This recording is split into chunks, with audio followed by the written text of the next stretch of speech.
Hey everyone, welcome back to Pacific Steel. I'm Mix. Today, we're diving deep into a massive shift that is shaking up the world of field artillery, especially right here in the Indo-Pacific. For decades, the classic image of artillery has been these massive, heavily armored tracked vehicles, slowly crawling and echoing across the battlefield, or towed guns that need a huge crew just to set up. But the modern battlefield has changed.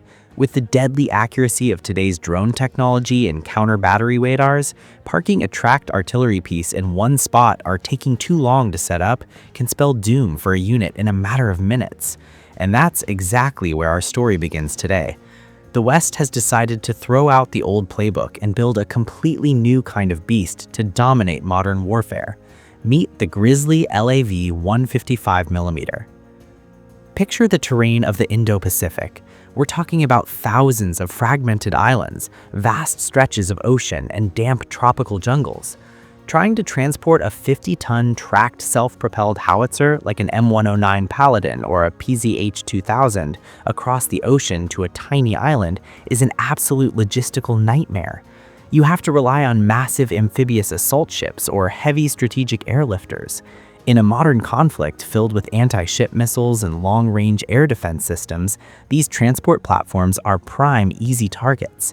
And even if you manage to get those heavy tracks ashore, they're likely to tear up local island roads or get bogged down in deep jungle mud. This is the massive headache modern militaries are facing.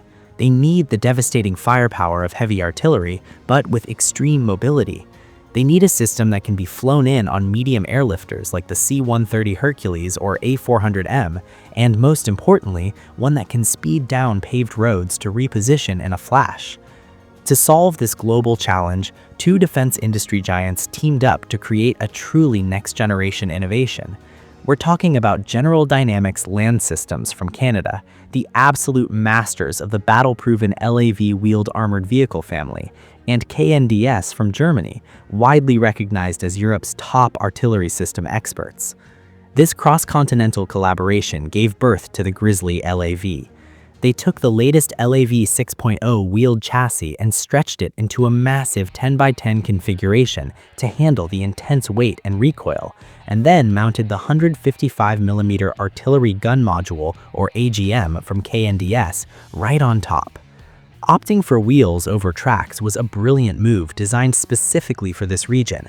It allows this beast to hit speeds of up to 100 kilometers per hour on standard roads, speeds that tracked vehicles could only dream of.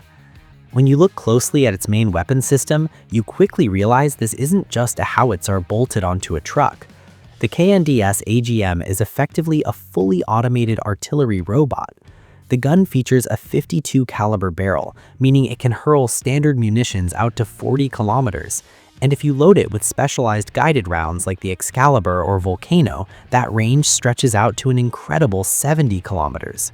But the most mind-blowing part? There is absolutely no crew inside the turret. The two-man crew, the driver and the commander, sit safely inside the heavily armored cab at the front of the vehicle. Every single step, from selecting the ammo type and loading the shell to calculating the ballistic trajectory and pulling the trigger, is controlled via computer screens and executed entirely by robotic arms. This fully automated setup unlocks the ultimate form of shoot and scoot tactics. In a real combat scenario, once the GRIZZLY receives target coordinates, it can brake, aim the turret, fire its first round, and be ready to roll out of that position in under 2 minutes. That is faster than enemy counter-battery radars can calculate the backplot and return fire. Even better, its smart computer system supports MRSI, or multiple round simultaneous impact.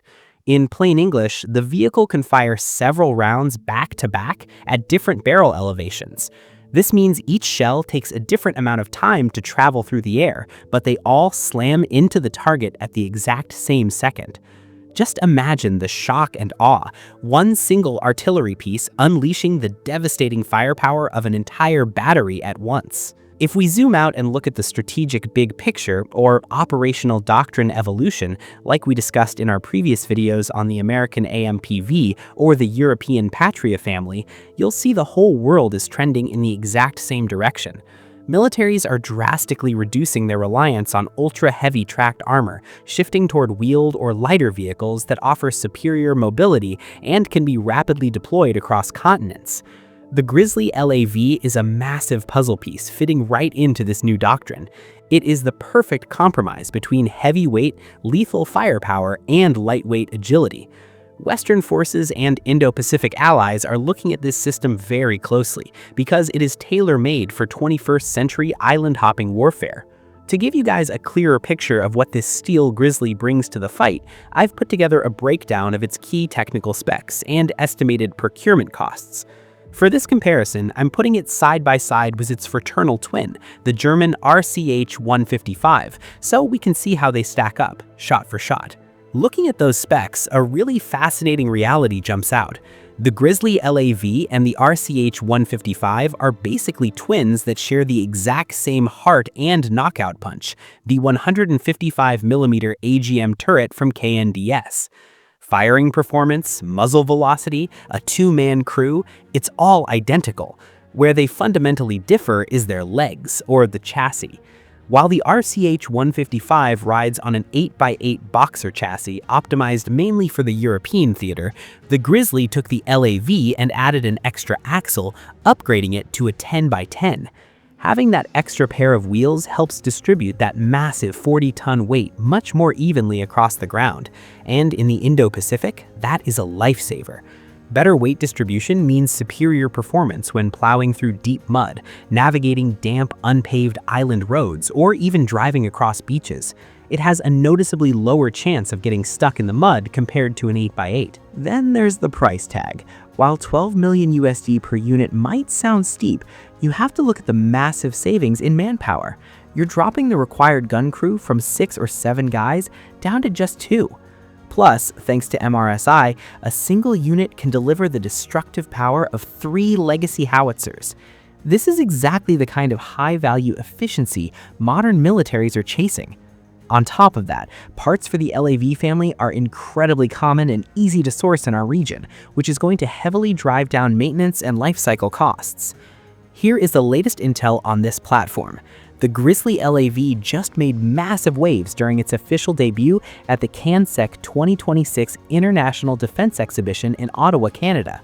High-ranking military officials from multiple nations, especially coastal countries, were crowding the GDLS and KNDS booths.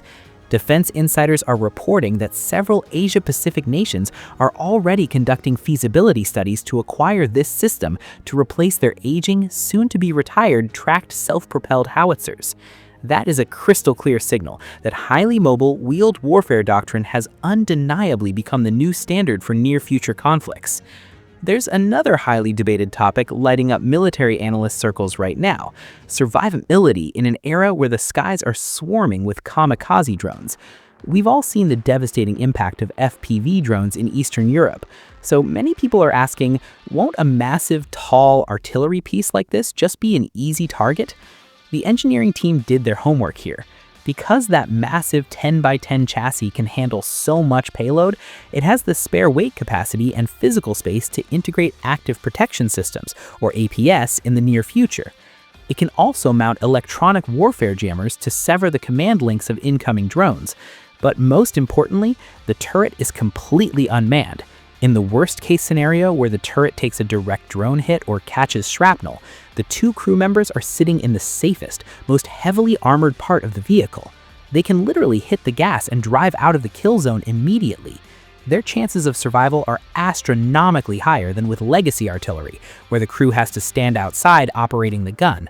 The bottom line is this: military innovation is always driven by geographic necessity and evolving threats. The GRIZZLY LAV is the ultimate symbol of adaptation. It has shed the sluggish, bulky nature of Cold War tracks and embraced the spirit of a fast, aggressive hunter that can roar at its targets from miles away before vanishing into thin air. If the Indo-Pacific is a complex chessboard, this wheeled beast is undoubtedly the queen, able to play aggressive offense and agile defense anywhere on the board. So what do you guys think about this cutting-edge 10x10 wheeled artillery system? Do you think it's a better fit for this theater than an 8x8? And how practical do you think these automated reloading logistics will be in a real firefight? Let me know your thoughts down in the comments below. Before you go, don't forget to hit that like button, share the video, and subscribe to the channel to support what we do. I'm Mix, and I'll see you guys in the next video.